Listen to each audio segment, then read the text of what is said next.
Dance Arts of Columbia provides fitness fun for everyone from 3 years old to adult. Dance Arts is a good environment where the friendly staff makes you feel comfortable. Dance Arts feels that dance is an art form that you can experience firsthand by learning tap, jazz, modern, musical theater, lyrical, and ballet. Dance Arts urges you to enjoy a sense of accomplishment while getting fit and having fun. For class information, call 875-1569. Dance Arts of Columbia, serving Columbia since 1979.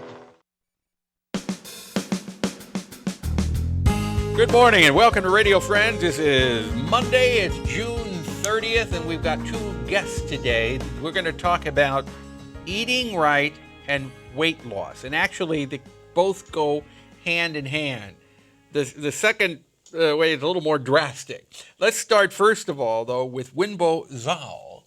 I pronounced it right? Yeah, that's right. But everybody calls you Z. Yeah, they call me Z. All right, Z. You're representing Central Missouri Academy of Nutrition and Dietetics. Yeah. And you wanted to talk about eating right and exercising to lose weight. Yeah, right? Yeah. Especially for the summer. The summertime would be a best time.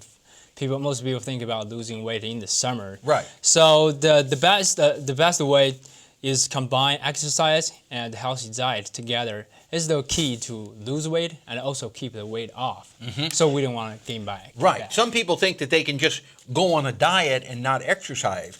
You can lose weight that way, but it's not the right way to do it. Yeah, definitely. Like study shows, like you can dieting without exercise, you still can lose more weight in the first couple weeks. But actually, the thing is, the body is losing the water and breaking down the muscles to maintain the normal body functions.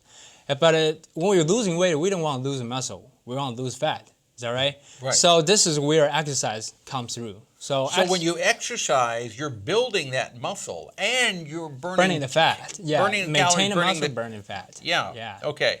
So the two have to go hand in hand to really be successful. Yes. If you go on a diet and you don't exercise and then you lose that weight that you wanted to, it can come back real fast, can't it? Yeah, and most of the time the weight you lost maybe the water or the muscle. So that's the weight you want. Yeah. So how much exercise is the right amount of exercise? I guess that's really not a fair question because each person is different, right? So we do have a general guideline for general people to exercise. So we are looking for the intensity, frequency, and time. So the frequency will be 3 to 5 times per week, and the intensity will be moderate intensity. So when I talk about a moderate intensity, most people get confused. What is it? Like, for example, if you're running and just increase the intensity until you start feeling difficult to talk to people, that's the intensity we're looking for. So you got to exercise so that when you're trying to talk to somebody, you're just a little bit out of breath. Yeah, that's right. That's correct. So that's moderate intensity. Yeah, that's a moderate intensity. You got to do that 3 times a week?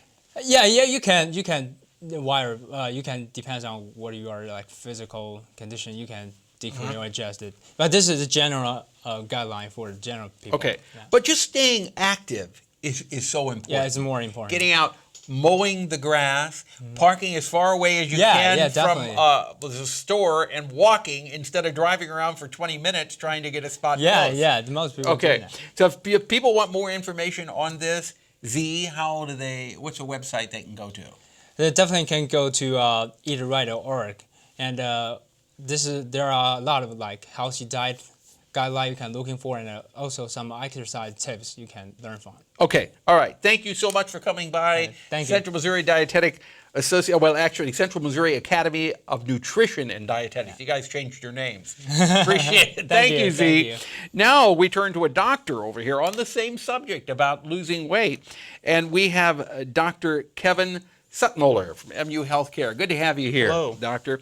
And we were talking with Z over here, people trying to lose weight. But now, as a last resort then to losing weight, they come to you and they say, surgery, that's going to cause me to lose weight and eat less, right? And you say to them, it will help you lose weight if you are willing to change your diet and exercise. But you said surgery should be the last resort to trying to lose weight, right? Before somebody moves on to surgery, they should have tried other methods and usually failed. And usually to qualify for surgery, we're talking about people that either have obesity, meaning a body mass index of 35 or above, with a comorbid condition such as diabetes, hypertension, coronary disease, or sleep apnea, or a body mass index of 40, which is considered to be stage 2 of obesity. So we're talking about people that are at a place in their life where they're having difficulty doing that vigorous exercise for the time period and stuff because they've now developed severe comorbid conditions such as coronary disease, hypertension, diabetes, and the obesity itself has become a medical condition. So what you do then with surgery, simplifying it, and it's not a simple procedure, but you take out part of the stomach? All of the surgeries that now are done laparoscopic, which everybody remembers the old surgeries where they used to cut you from the belly button all the way up to the sternum. And right now it's done through several small incisions starting at the belly button. There's 6 small incisions. They make the stomach into for the Roux-en-Y divided gastric bypass, they make this stomach into about the size of the fist. And they bypass approximately 3 feet of small intestine. So that's called the Roux-en-Y divided gastric bypass. And that's probably the more drastic of the surgeries, but it's also the surgery that's been around for the longest and has the most long-term data behind it. Now you said you make the stomach about the size of a fist. How large is our stomach? About the size of a small football. That's the size of our stomach? That can be the size of our stomach. About the size of a small football? Correct. And many of us eat and fill that stomach up. Correct. So when you do this surgery, you're reducing the size of the stomach to about the size of a fist, and you eat just a little bit and you feel full. You eat a little bit and feel full, and that's why I said it has to be diet and exercise, because what becomes important then is that you follow a very strict diet, so you have the amount of protein you take in, so you maintain that muscle mass, and you take in the appropriate nutrients, and we dramatically reduce refined carbohydrates and liquid calories in the diet. So there are certain things that we change in your diet to assist you with that weight loss. So if you have anybody that has this surgery, they can't just go back to eating anything they want to eat anymore then. No, they can't. So they're on a really strict diet, a much stricter diet than they would have been if they would have lost weight without the surgery. Correct. Now there's also 2 other surgeries we do. There's one called the vertical sleeve, where we just make the stomach that was in a bag, now it's into a vertical sleeve. That's restrictive only. And then the last surgery is called the laparoscopic adjustable gastric band, which is a restricted device that acts as a speed bump in the GI tract. Food comes down here, gets caught up, but once again you have to eat meat and vegetables that are high in fiber.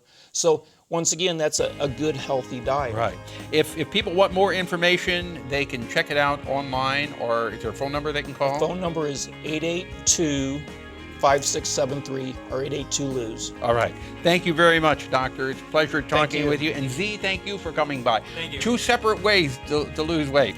Our program directed by Travis McMillan of the Reynolds Journalism Institute. Audio is Pat Akers from KBIA. Our floor director is Lowell Thomas.